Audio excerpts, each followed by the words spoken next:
உலகத்திலேயே என்னன்றி ஒன்றாக்கும் உய்வுண்ட உய்வில்லை செய்தன்றி கொன்ற மகற்கு. இதை விட திருவள்ளுவரை விட யாரால உலகத்தில் அந்த நீதியை சொல்ல முடியும்? உலகத்திலே ஜெயிக்கணும்னா அந்த நன்றி உணர்வு தான் வேணும்.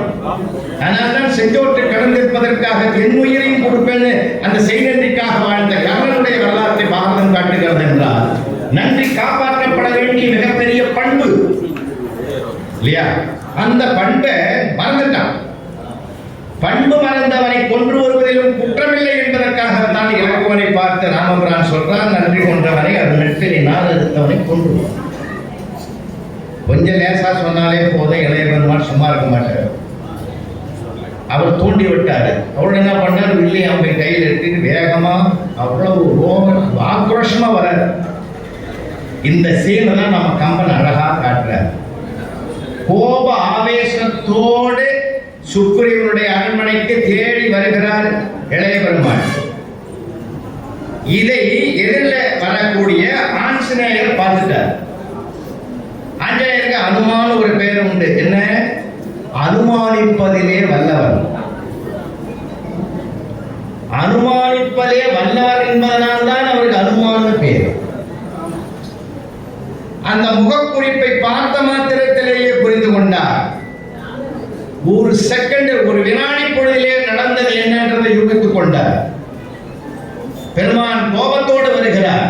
இந்த கோபம் நேரடியாக சுக்ரீவனை சந்திக்கால் சுக்ரீவன் கதையை நம்மால காப்பாற்ற முடியாது என்று கட்டாயம் அங்கென்றது உணர்வார். நடந்திருக்கிற நிலைமை அப்படி. அதனால்தான் கம்பன் என்ன சொல்றான், நமக்கு சொல்ல வேண்டிய பாடம், கோபப்படுகிற போது, உணர்ச்சி வசப்படுகிற போது மனதை நிதானப்படுத்துவோம், ஒரு நிமிடம் அதை யோசிப்போம். அதனால்தான் வேதாத்திரி மகரிஷி அவர்கள் மனவளக்கலையில் அதை குறிப்பிடுவார். 5 ஒழுக்க பண்பாடுன்னு ஒரு 5 அம்சங்களை சொல்லுவார். அதிலே சினம் தவிர்த்தல் சொல்லுவார். அந்த சொல்கள்லாம் ரொம்ப அற்புதமா இருக்கும். கவலை ஒழிப்புன்னுவாரு, சினம் தவிர்த்தல், சினத்தை தவிர்த்தல். கூடுமான வரைக்கும் சினம், கோபப்படணும். சுயமரியாதைக்கு எடுத்து நேரிடுகிற போது கோபம் வரும். அந்த கோபத்தை தான் பாரதி ரௌத்ரம் பழகு என்று சொன்னார். என்னுடைய உடமைக்கும் உரிமைக்கும் சோதனை வருகிற போது அப்பொழுதும் எனக்கு கோபம் வரணும். நியாயமான கோபம் அது.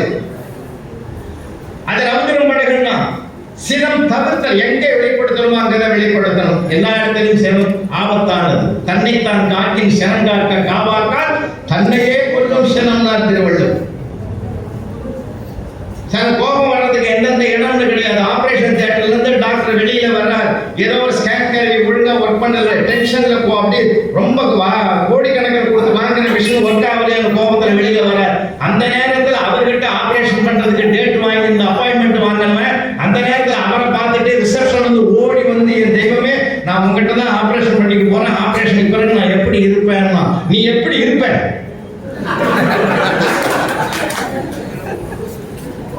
அவன் ஆபரேஷன் டேட்டே கேன்சல் பண்ணிட்டான். டாக்டரே சொல்லிட்டாரு நம்பிக்கை இல்லாது. அந்த நேரம் போய் கேட்கலாமா? கோபப்படுகிற போது நம்ம வாயிலிருந்து வருகிற வார்த்தை கூட என்னன்னு நமக்கே தெரியாது சார். அது அந்த முகக்குறிப்பை பார்த்தே தெரிஞ்சுக்கிறார் பாருங்க. அனுமானிச்சுட்டாரு, இனி நடக்க போவதையும் தீர்மானிக்கிறார். அதனாலதான் என்ன பண்ணாரு, ஒரே ஒரு நாடகத்தை நிகழ்த்துகிறார் அனுமன். கம்பன் விளையாடுகிற கவிதை விளையாடுகிற இடம். கம்பன் கவிதை விளையாடுகிற இடம் இது. நீங்க ஏற்கனவே கேள்விப்பட்டிருந்தாலும் நான் நினைவுபடுத்தினேன். கவிதை என்ற சொல்லிலேயே 3 அம்சங்கள் இருக்கு. முதல் எழுத்தை நீக்கிவிட்டால் விதை, கடைசி எழுத்தை நீக்கிவிட்டால் கவி, நடு எழுத்தை நீக்கிவிட்டால் கதை. ஒரு கவியின் கதையை விதையாக்கினால் இது காலத்தை வென்று நின்று சமுதாயத்திற்கு வழிகாட்டும் என்பதுதான் கவிதை. என்ன அழகா எழுதிக்கலாம் கவிதை. நீங்க கவிதையெல்லாம் பெருசா எழுதணும் கூட அவசியம் இல்லை. இப்போ இருக்கிற ஜெனரேஷன்ல என்னமா எழுதலாம்? நீங்க பிள்ளைகளுக்கு அந்த ஊக்கத்தை கொடுங்கய்யா. மார்க்குன்னு 100 மார்க்கை நோக்கிய பயணம் பண்ணாதீங்க. மதிப்புன்னு தேடுங்க. அவனுக்குள்ள என்ன இருக்குதுன்னு பாருங்க. நான் தான் ரொம்ப ரசிப்பேன். நிறைய கம்பன் உருவாக்கியிருக்கேன். பெரிய தொடர்பு எதனால்தான் கம்பன் கிடையாது. சின்ன சின்ன விஷயங்கள் இருந்தால் கூட கம்பன் தான். 1.5 மணிக்கு தூக்கி சாப்பிட்றான் சார். திருவள்ளுவரை தாண்டுறான் சார். ஒரு 2 பைக்கை பார்க்கணும், அதை எழுதுறோம். சுசுகி பறக்குது, யமஹா போட்டி போடுது. இவன் எழுதுறான் சார், சுசுகிக்கும் யமகாவுக்கும் போட்டி, ஜெயித்தது ஆம்புலன்ஸ். இதை விட என்னங்க எழுத முடியும்? அந்த சூழ்நிலையை அப்படியே அழகா கொண்டாந்து படம் பிடிச்சு காட்டலாம் பார்த்தீங்களா? அந்த அழகை ரசிக்கணும். அப்போ அனுமான் என்ன நினைக்கிறார்? இந்த நேரத்தில் இவன் நேருக்கு நேராக ஒரு கோபமும் இன்னொருவன் சந்தித்தால் இவன் கோபம் தான் வெளிப்படுமே தவிர ஜெயிக்குமே தவிர இவர்கள் யாராலும் முடியாது, குழப்பத்தை யாராலும் நீக்க முடியாது என்று கருதி அங்கே ஒரு மடை மாற்றம் செய்கிறார். அப்ப இந்த கோபத்தோடு வருகிற மனம், அந்த மனதுக்கு உரியவர் இளைய பெருமாள். இந்த கோபத்துக்கு மருந்து எது? அதான் என்ன அழகான சிந்தனை தெரியுமா? அந்த கோபத்தை மாற்றுவதற்குரிய, குணமாக்குவதற்குரிய மருந்து எது? இதை தாங்க நம்ம லைஃப்ல கடைபிடிக்கணும். உண்மை சொல்றேன். இதை கணவனும் மனைவியும் பெற்றோர்களும் பிள்ளைகளும் ஆசிரியரும் மாணவர்களும் இந்த முறையை பின்பற்றினால் வாழ்க்கை முழுவதும் ஜெயம் ஜெயம் ஜெயம், வெற்றி வெற்றி வெற்றி தான். வீழ்ச்சிக்கு வழியே கிடையாது. என்ன கருதுகிறார்? இவரை அந்த கோபத்தை குணமாக மாற்றணும்னா ஒரு வேலை செய்கிறார். வாலியனுடைய மனைவியாகிய தாரையிடத்திலே போய் முறையிடுகிறார் அனுமன். அம்மா, இளவல் கார்காலம் கழித்து வருகிறேன் என்று வாக்குறுதியை மறந்துவிட்டு நம் நாயகன் மறந்ததனால் அவனை அழைத்து ஏன் வரவில்லை என்று கேட்பதற்கு கோபத்தோடு இளவல் வந்து கொண்டிருக்கிறார். அவரை குணசாலியாக மாற்றுகிற பெருமையும் சிறப்பும் உங்களிடத்தில் தான் இருக்கிறது அந்த அம்மா இடத்தில் வென்றார். இப்ப நான் என்ன செய்யணும்? என்ன செய்வீங்களோ தெரியாது. அவருடைய கோபத்தை மாற்றணும். அங்கிருந்து நேரா மறைமுகமாக நிற்கிறார். என்ன கம்பன் காட்டுறான் பாருங்க இந்த சீனை. மறைமுகமாக அப்படி நிற்கிறார். வேகமா இளைய பெருமாள் உள்ள வர்றார். அந்த அம்மாவனுடைய வாயிலிருந்து கம்பனுடைய வரியை வெளிப்படுத்துகிறார். கம்பனிலேயே தலை சிறந்த கவி தொடர்ந்து நான் நம்ப செஞ்சனம் தான். ஐயனி ஆடிவேந்தன் அடியனை பிரிகராதா எய்தியது என்னை என்றால் இசையனும் எரிய சொல்லாள். எப்படியே யாருடைய கோபத்தை எப்படி குணமாக்க வேண்டும் என்ற அந்த மந்திரம் தாரைக்கு தெரிந்திருக்கிறது. யாருக்கு எப்படி சொல்லணுமோ அப்படி சொல்லணும். சீனாவில் ஒரு பெரிய ஹால்ல மூத்த பெருமக்கள் உட்கார்ந்துங்கிறாங்க. ஒரு சொற்பொழிவாளர் 100 ஆண்டுகள் வாழ்வது எப்படின்னு பேசுறார். ஒருத்தம் கூட கை தட்டல. ஏன்னா எல்லாம் 120 தாண்டணும். அவனுக்கு 100 பத்தி எதுக்கு? யாருக்கு எந்த சபைக்கு எப்படி பேசணுமோ அப்படி பேசணும். அதைத்தான் திருவள்ளுவர் சொன்னார். கேட்டார் விழிக்கும் தகையவாய் கேளாரும் கேட்ப மொழிவதனம் சொல். சொல்லு சாதாரணமானது இல்லைங்க. சொல்லு சாதாரணமானது இல்லை. சில ஆண்டுகளுக்கு முன்பு உலக மேட்ச் கேப்டன், அதாவது தோனி கேப்டன் கூல் என்று அழைக்கப்படுகிற தோனி தலைமையில் வேர்ல்டு கப் கிரிக்கெட் மேட்ச் நடக்குது. சில ஆண்டுகளுக்கு முந்தி கடைசி ஓவர், கடைசி பால், சந்திக்கிறவர் தோனி. இந்தியா ஜெயிக்கணும்னா 4 ரன் வேணும். பால் போடுறதுனா அவரை ஒழிச்சே தீரணும் அப்படின்னு வைராக்கியமா இருக்கலாம். சுத்தி 11 பேர் இவனை கேட்ச் பிடிச்சாவது காலி பண்ணணும்னு நினைக்கிறான்.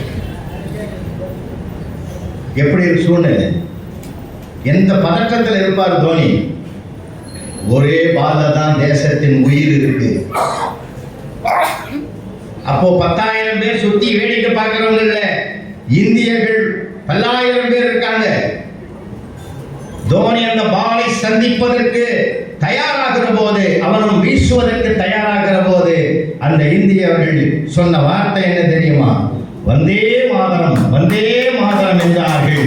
அது தோனியின் செவிவழியாக இதயத்தில் பாய்ந்து உற்சாகத்தையும் ஊக்கத்தையும் கொடுத்து 4 ரன் 6 மாற்றி இந்தியாவை வேர்ல்டு கப் வாங்க வைத்தது என்றால், அன்பானவர்களே, ஒரு சொல் ஒரு மனிதனையே தெய்வமாக்கும். எவ்வளவு ஆற்றல்! அதனால்தான் பொதுவா நம்ம எல்லாரையும் வாழ்த்துவோம். நான் அறிந்த 42 மொழிகளிலே வாழ்த்துவதற்குரிய வளமான மொழி தமிழ் மட்டும்தான் என்று அறிஞர் டால்டோய் எழுதி வைத்திருப்பதையாவது நாம் பின்பற்றுவோம். என்ன அழகான வாழ்த்து நம்ம இடத்துல இருக்கு. பகைவனுக்கு அருள்வாய் நன்னெஞ்சே சொல்லிக் கொடுத்த மண் இது. நெஞ்சகமே கோவில், நினைவே சுகந்தம், அன்பே மஞ்சளில் பூசை கொள்ள வாராய் பராபரம் என்று பாடிய மண் இந்த மண். மனமெனும் தோழி பற்றி மதியனும் கோலை ஒன்று சினமெனும் சரக்கை ஏற்று செறியடல் ஓடும் போது மதனெனும் பாறை தாக்கி மறியும் போது அறிய உண்ணாது முனை உணவு உணர்வை நல்தாய் ஒற்றியுடைய கோவே என்று பாடிய மண் இந்த மண். தேவாரமும் திருவாசகமும் திருவாசகம் மலர்ந்த பூமி. இங்கே மனிதன் பண்படவில்லை என்றால் மனம் புனிதமடைய என்றால் உலகத்தின் எந்த நாட்டையும் உன்னால் ஒன்றும் பண்ண முடியாது. எண்ணெய் வளங்கள் அந்நிய மண்ணிலே இருக்கலாம், எண்ண வளங்கள் இந்தியாவுக்கு மட்டும்தான் சொந்தம். நம்ம எண்ணங்கள் புனிதமாக. அதனால்தான் இத்தனை ஆண்டுகள் 75வது பாட விழா கொண்டாடிய இந்த பாரத பூமி ஒரு அடி மண்ணுக்காக கூட உலக நாட்டின் மீது படையெடுக்க விரும்பாத, அந்நிய மண்ணை கவர விரும்பாத ஒரே ஆன்மீக பூமி நம்ம பூமி என்றது மகள். என்ன அழகு, என்ன ஆனந்தம். வாய்ப்பு இருந்தா நேரம் இருந்தா நாளைக்கு கேளுங்க. 8லிருந்து 8:30 கல்யாண மாலையில ஹூஸ்டன்ல அமெரிக்காவில் 3 மாசத்துக்கு முன்னாடி நான் பேசின பட்டிமன்றம் வருது. எல்லா நாடுகளுக்கும் போயிருக்கிறோம். நாங்கள் அத்தனை நாடுகளையும் காணாத ஒரு பேரின்பம், மனசாந்தி, மன நிம்மதி, மன நிறைவு, எல்லாம் அவனான் என்கிற உணர்வு இந்த மண்ணுக்கு மட்டும்தான் சொந்தமாக கிடைக்கிறது. அதனால்தான் எதிர்த்தவனை ஒரு அனுமன் அப்படி நினைச்சிருக்கலாம். இதோ கோபமா வராதில்லை இடவில்லை, இவனை நான் தடுக்கிறேன், ஏன்னா அவனும் ஆற்றல் வாய்ந்தவன். கம்பன் காட்டுற இடத்தை எவ்வளவு அழகு பார்த்தீங்களா? ஒரு ஆற்றலாளனை இன்னொரு ஆற்றலாளன் எதிரிலே சந்தித்தால் என்ன ஆகும்? மோதல் தான் வரும். இவரை மோதுவதற்காக நான் விரும்பவில்லை. இந்த நான் பலசாலி, என்னை பார்த்தாலே அவருக்கு கோபம் வரும். நானும் பலசாலி, அவரும் பலசாலி. 2 பலசாலி சந்திச்சுக்கிட்டா பிரச்சனை பெருசாகுமே தவிர இப்பொழுது பிரச்சனைக்கு முற்றுப்புள்ளி வைக்க வேண்டிய இடம் அது, பெரிதாக்கிற இடம் இல்லை. அதனால்தான் தாரை இடத்திலே போய் மண்டியிடுகிறார் அனுமன். நீங்க தான் அதை சமாதானப்படுத்த. அந்த அம்மா நம்ம நிற்கிறாங்க. யாருக்கு எப்படி சொல்லணும்ன்ற ஒரு இங்கிதத்தை, உலக பார்வையை, வாழ்வியல் உண்மையை கம்பன் காட்டுகிற இடமையா. கதை ஓட்டத்துக்காக வந்ததாக நான் கருதவில்லை. அது எனக்கும் உங்களுக்கும் எல்லோருக்கும் சொல்வதாகத்தான் நான் கருதுகிறேன். என்ன சொன்னாரு? ஐயனி ஆழிவேந்தன் அடியனை பிரிகளாதா எழுதியது என்னை என்றால் இசையினும் இனிய சொல்லாள். அவன மாத்திர சக்தி எந்த சொற்களுக்கு இருக்கிறது என்பதை அறிவுபூர்வமாக, சிந்தனை பூர்வமாக தாரையின் மூலமாக கம்பன் சொல்றான். வேற எந்த செய்தியும் சொல்லல. என்ன சொன்னாரு? நீ எப்பொழுதுமே ராமபிரானுடைய திருவடியை பிரிஞ்சு வரமாட்டேயே, இப்ப எப்படி பிரிஞ்சு வந்தேன்னு உடனே ராமபிரானுடைய என்ன ஞாபகம் வந்துவிட்டவர்கள். ராமபிரான் ஞாபகம் வந்துடுது சார். இப்ப சில பேருக்கு சிலர் சொன்னா நமக்கு அந்த ஞாபகம் வந்துடும். கும்பகோணத்தில் போய் ரோட்டரி மீட்டிங்ல பேசுறதுக்கு போயிட்டு நேரம் இருக்குது அதிகமாகுதுன்னு சொல்லி கும்பேஸ்வரர் தரிசனம் பண்ணிட்டு வந்துடலான்னு வெத்தலை பாக்கு தட்டு வாங்கினேன். அதில் வெத்தலை இல்லை, பாக்கு இல்லை. என்னடா தம்பி, வெறும் தேங்காயும் பழம் இருந்தது இல்லை. 3வது பெட்டிக்கடையில் போடணும். அங்கே ஒரு 5 ரூபாய் கொடுத்துட்டு வெத்தலை பாக்கு போடலான்னு 3 வெத்தலையும் 2 பாக்கு வச்சான். கூட 2 வெத்தலை வைக்கக்கூடாதான்னு அவன் சொன்னான். அன்னைக்கு நான் படிக்கிற காலத்தில் நீ கூட 2 மார்க் போட்டிருந்தீங்கன்னா நான் ஏன் இந்த கடையை வைக்கிறேன்? அப்பதான் நான் கேட்டேன், நீ யாருன்னு. நான் ரோம்பேட்டையில் உங்கள்கிட்ட நான் படித்தேன். அப்போ ஒரு ஞாபகம் எங்க கொண்டு போய் மறுபடியும் எனக்கு ரோம்பேட்டை ஸ்கூலுக்கு கொண்டு போய் நிறுத்திட்டு இருக்கு. ஏன்னா என் தொடர்பான செய்தியை சொல்றாங்க. என் தொடர்பான செய்தியை பரிமாறுகிற போது எனக்கு என்ன மறந்துதான் போகும். அப்ப எவ்வளவு உளவியல், சைக்காலஜி. ஃப்ராய்ட் சொல்வார், மேல்மனம், நடுமனம், ஆழ்மனம். மேல்மனம் என்னை பற்றிய சிந்தனைகளை கொள்ளும், நடுமனம் என்னை சார்ந்தவர்களை பற்றிய சிந்தனைகளை மேற்கொள்ளும். ஆழ்மனம் தான் ஜீவாத்மாவுக்கும் பரமாத்மாவுக்கும் இருக்கிற தொடர்பை உடையது ஆழ்மனம் தான். இந்த ஆழ்மனதில் இந்த பரம்பொருளை தாக்கிக் கொள்கிறவன் தான். வெள்ளத்தை நோக்கி பள்ளத்தை நோக்கி வெள்ளம் போவது போல உள்ளத்தை பள்ளமாக்கிக் கொண்டால் உள்ளம் பெருங்கோயில், ஊனுடம் ஆலயம், வள்ளல் பெறானார்க்கு வாய் கோபுரவாசல், தெள்ளத் தெளிந்தார்க்கு சீவன் சிவலிங்கம், கள்ளப்புறலிங்கம், காளாமணி விளக்கு என்ற திருமூலருடைய பழி. காஞ்சிபுரத்திலே காலவர்கோன் கட்டிய நிஜ கோயிலுக்கும் எழுந்திருக்க முடியாது என்று கருதி அதே நாளில் அதே நட்சத்திரத்தில் அதே நேரத்தில் ஒருவன் பிரம்மாண்டமான கோயிலை திருநெல்வேலியிலே கட்டியிருக்கிறான். அந்த கோயிலுக்குத்தான் நான் எழுந்தருள்வேன் என்று பெருமான் சொன்ன போது அந்த கோயில் இங்கே என்று அவன் அரசன் தேடி தேட தேட பூசா நாயனார் மனக்கோயில் கட்டியிருக்கிறார். உண்மை அன்றைக்குத்தான் தெரிந்தது என்றால் நிஜ கோயிலை விட மனதை கோயிலாக்குகிறவன் தான் மகத்துவமான பக்தன் என்பதைத்தானே அது காட்டுகிறது என்றால் அந்த மனமாற்றத்துக்கு உரிய சொல்லிய அழகிய நீ எப்பொழுதும் எம்பெருமானுடைய திருவடியை பிரிய மாட்டாயே, எப்பொழுது எப்படி பிரிந்து வந்தாய் அவ்வளவுதாங்க. வந்த நோக்கமே மறந்து போச்சாங்க. நாம எதுக்கு வந்தோம் ஏன் வந்தோம் நிறைய பேர் சில நேரங்கள் அப்படிதான் போவோம். நான் கேட்கிறேன், இங்க இருக்கிறவங்க எல்லாரையும் கேட்கிறேன். திருப்பதி பெருமாள் சன்னதிக்கு போயிருப்பீங்க, ஏழுமலையான் சன்னதிக்கு போயிருப்பீங்க. சிரமப்பட்டு தீவிர நின்று எல்லாம் உள்ள போய் ஜெகஜோதிய பெருமான் காட்சி கொடுக்கிற திவ்ய தரிசனத்தை பார்க்கிற போது யாராவது நினைச்சதெல்லாம் வேண்டுவீங்க? பட்டியல் வச்சிருந்திருப்போம், இது வேண்டாம் அதை வேண்டாம்னு. ஒண்ணுமே வேண்ட மாட்டோம், அப்படியே வந்து வெளியே நிற்போம். ஏன்னா அது அத்தனையும் மறந்து. அதுதான் இந்த மனம் எதில் லயிக்கிறதோ அந்த நோக்கத்தை கூட அது மறந்து. அதுதான் அந்த மனதினுடைய மகத்துவம். பறந்து விரிந்து கிடக்கிற சூரிய கிரண கதிர்களுக்குள்ள நெருப்பு சக்தி இருக்கிறது, ஆனால் அது பற்றுவதில்லை. ஒரு குமிழ் மூலமாக கீழே ஒரு பேப்பரை தேங்காய் நிலை வச்சீங்கன்னா அதுக்கு நெருப்பு வரும் இல்லையா? சூரியனை போன்றதுதான் அந்த மனம். இந்த மனதை ஒருமுகப்படுத்துவோம். ஒருமுகப்படுத்துகிற போது அங்கே ஒரு மிகப்பெரிய வல்லமை சக்தி சத்தியமாக பிறக்கும். சத்தியமாக பிறக்கும். அதுக்கு பேர் தான் தியானம்னு பேர். இந்த மனதை ஒருமுகப்படுத்தணும். காலால் நடக்கிற கால்நடைகளுக்கு கால்நடைகள் பேரு, மனதால் நடப்பதனால் தான் மனிதனுக்கு மனிதன் பேரு. கத்தியின்றி ரத்தமின்றி யுத்தம் ஒன்றை சந்தித்து அகிம்சாவிலே ஏன் ஜீவாரண்ய ஒழுக்கத்தை கைப்பிடித்து கடையெடுத்து எந்த உயிருக்கும் பாவத்தை இல்லாமல் நான் விடுதலை பெறுவேன் என்ற ஒரு உயரிய நோக்கம் நிறைவேறுமா என்று எல்லோரும் கேள்வி கேட்ட போது நிறைவேற்றுவேன் என்று நிறைவேற்றிய பெருமை அண்ணல் காந்தியடிகளுக்கு இருந்த வரலாறு தானே நெல்சன் மண்டேலாவுக்கும் போனது. சார், இது சாத்தியமாகும் என்ற நம்பிக்கை இந்த மனம் தீர்மானிக்கணும். அதை மனம் தீர்மானித்து விட்டால் அந்த மார்க்கங்கள் தானாகவே வரும், சாதிக்க முடியும். அதனால்தான் இந்த மனதை மடைமாற்றம் செய்யறதுக்கு கம்பன் பண்ற உத்தியா அருமையான உத்தி. இது மாதிரி யாராலும் எந்த கவிதையாலும் எழுத முடியாது. கவி ஓட்டத்தில் என்ன எழுதிடலாம். எதிர்வரப்போகிற பெரிய பிரச்சனையை எளிமையாக்கிற அழகான சாகசமையாது. அழகான சாகசம். அப்ப அவனுடைய மனமெல்லாம் போயிடுச்சு. அப்போ ராமபிரான் இப்ப என்ன பண்றாரோ, உட்கார்ந்தாரா, நிக்கிறாரா, உறங்குறாரா, வேதனைப்படுறாரா, காய்கறி சாப்பிட்டாரா, கனி சாப்பிட்டாரா, என்ன சாப்பிட்டாருன்றது திரும்ப அத்தனை எண்ணங்களும் அங்கே பறந்து போனதுனாலே வந்த வேலையை மறந்துட்டான் இலக்குவன். இதாங்க சந்தர்ப்ப சூழ்நிலை. மறந்துட்டு என்ன பண்ணா, அந்த இடம் அடுத்த இடம் நம்ம அனுபவிக்க வேண்டியது அது இடம். இந்த இடம் கவிஞன் கவிதை எப்படி விளையாடுது தெரியுங்களா? அன்பானவர்களே, உங்களை வணங்கி கேட்கிறேன், இந்த இடத்தை எடுத்து கூட நாளைக்கு படிச்சு பாருங்க. அந்த சொல்லு இவர் உள்ள வந்தாரு, அந்த அம்மா தூரமா நின்று ஒரு தூண் மறைவிலிருந்து சொல்றாங்க, ஐயனே ஆழிவேந்தன் அடியனை பெருகலாதா எழுதியது என்னை என்றால் இசையினும் இனிய சொல்லாள். இந்த வார்த்தை காதல விழுது, முகத்துக்கு நேரம் வரல, காதல விழுது. காதல விழுந்து உள்வாங்கி கொண்ட இலக்குவன் அடுத்த கட்ட என்ன நினைக்கிறான் தெரியுமா? ஆர்வலோ உரை செய்தார் என்று. எப்படிங்க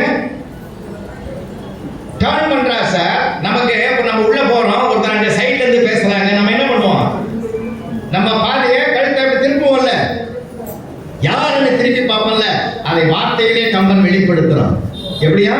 ஆர்வலோ உரை செய்தார் என்று. யார் இந்த வார்த்தையை சொல்றதுன்னு இப்படி திரும்பி பார்த்தாரா? பார்த்த உடனே அருள் வர சீற்றம் மக, ரெண்டே சொல்ல முடிச்சுட்டார். கண்டனன் கற்பினுக்கணியை என்பது போல இந்த இடத்துல ரெண்டே வார்த்தையை சொல்லிட்டார். ரொம்ப நீட்டணும்னு அவசியம் கிடையாது. அருள் வர, ராமபிரானை நினைத்த மாத்திரத்தில் அவனுக்கு அருள் வந்துட்டது. சீற்றமாக கோபம் போயிட்டது. இந்த மாதிரி ஒரு அழகு எந்த கவிஞனாலும் எங்கேயும் படைக்க முடியாது. ஒருவேளை கம்பனே மறுபடியும் பிறந்தாலும் அவனேலாம் பாட முடியாது. சில அதிசயங்கள், ஆச்சரியங்கள் நாமே கூட நிகழ்த்தி இருப்போம். நாம பண்ணோம்னு ஒரு பெரிய சில ஆச்சரியம் நமக்கு வரும்.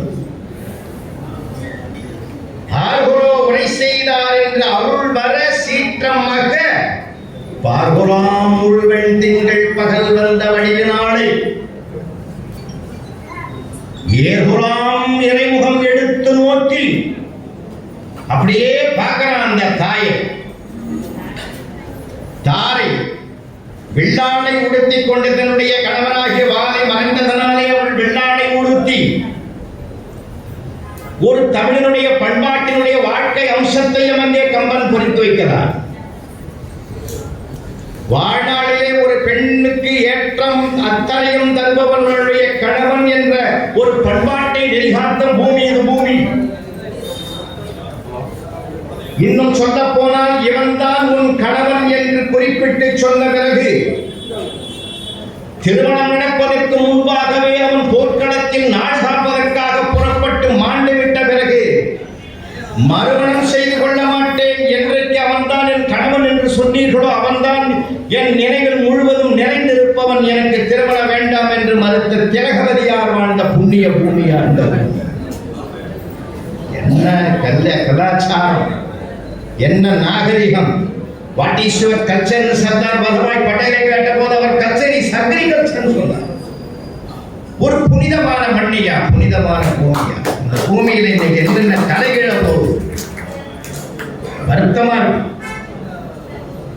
பெற்றோர்களை உங்களை நான் வணங்கி கேட்கிறேன், உங்களுடைய பிள்ளைகளிடத்தில் நிறைய பேசுங்க, நிறைய பேசுங்க. அதுவும் வளர்ந்த பெண் பிள்ளைகளிடத்தில் தாய் தான் அதிகமாக பேசணும். கேட்க மாட்டாங்கன்னு நம்ம விலகி நிற்க யாரோ ஒருவர் ஆசை வார்த்தைகளை தொலைபேசியில் அள்ளி வீசுவதனால் இந்த சமூகம் பாழாகிறதோ என்று ஒரு பயம் எனக்கு இருக்கிறதுனாலே பெற்ற பிள்ளைகளிடத்தில் மனம் திறந்து பேசுங்கள். அந்த அன்பையும் அருளையும் கருணையும் இரக்கத்தையும் பிள்ளைகளிடத்தில் போட்டுங்கள். அந்த நம்பிக்கை அவர்களுக்கு பிறகு தேசம் மறந்ததனால் தான் பல பிரச்சனைகள் விஸ்வரூபம் எடுக்கிறது. பேசணும், நிறைய பேசணும். இந்த காலம் அப்படி இருக்கு. ஜோசியருக்கு அந்த பொண்ணு கை நீட்டுது, பார்த்துட்டு ஜோசியர் சொல்றார், நீ காதலிச்ச பையனே கல்யாணம் பண்ணிக்கோமா. இந்த பொண்ணு சொல்லுது, குறிப்பா எந்த பையன்னு சொல்லிட்டீங்க.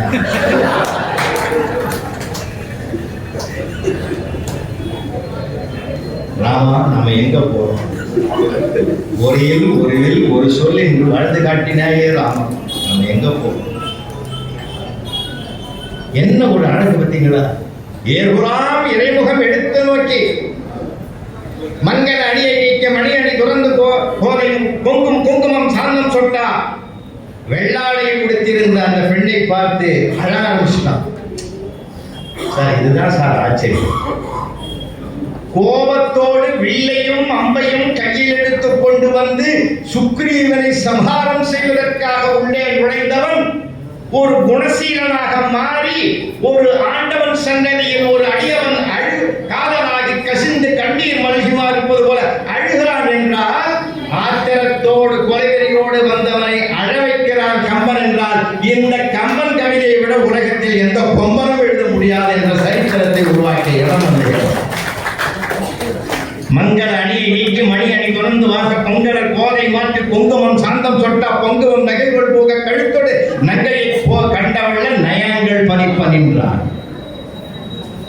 வெள்ளாடை உடுத்திக் கொண்டு நிற்கிறார் தாரை. அந்த தாயை பார்த்த மாத்திரத்தில் நீ தன்னை அறியாமல் அழுகிறான். தாரை பார்த்து வெள்ளத்தில் தாரையாக கண்ணீர் வருகிறது. ஏன்? முதல்ல அந்த வார்த்தை என்ன படிச்சு ரெண்டு விஷயங்க. ஒன்னு சொல் ஒரு மாற்றத்தை உருவாக்கியது, இன்னொன்னு ஒரு செயல் இன்னொரு மாற்றத்தை தருகிறது. நான் ஆரம்பத்தில் சொன்ன எண்ணம் சொல் செயல் நேர்கொண்டது. அப்ப அந்த சொல்லி நடந்துச்சு, ராமபிரானுடைய திருப்படியை பிரிய மாட்டார்